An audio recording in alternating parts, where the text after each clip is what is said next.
So hi friends, నేను mister Sai SKL. మీరైతే చూస్తున్నారు కదా, మా ఊళ్ళో అయితే పిచ్చి మొక్కలు మొత్తం నీట్గా కొడవలతో కట్ చేసుకుంటున్నారు. ఎందుకంటారా, ఇంకో కొద్ది రోజుల్లో మనకి దసరా పండుగ అయితే స్టార్ట్ అవుతుంది కదండి. ఈ ఈ దారి అనమాట అమ్మవారి తల్లికి వెళ్ళే రూట్ అనమాట. అందుకనే మా వాళ్ళు నీట్గా క్లీన్ అయితే చేస్తున్నారు. అలాగే అమ్మవారి తల్లిని దర్శించుకోవడానికి చాలా మంది భక్తులు వస్తారు కదండి, వాళ్ళకి ఇబ్బంది లేకుండా మా వాళ్ళు అయితే నీట్గా క్లీన్ చేస్తున్నారు. మా వాళ్ళు అయితే టెంపుల్ మొత్తాన్ని కూడా వాటర్తో నీట్గా క్లీన్ అయితే చేస్తున్నారు. చూస్తున్నారు కదా చుట్టుపక్కల.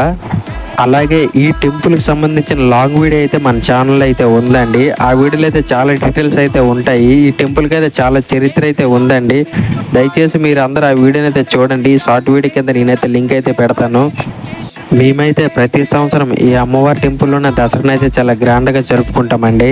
మా వాళ్ళు అయితే ఈ 3వ తేదీ నుంచి మాల్లో అయితే వేస్తున్నారండి. మన ఛానల్లో కంటిన్యూస్ దసరా వీడియోలు అయితే వస్తాయండి. మీరైతే వీడియోలు చూడాలంటే మన ఛానల్ అయితే సబ్స్క్రైబ్ అయితే చేసుకోండి ప్లీజ్.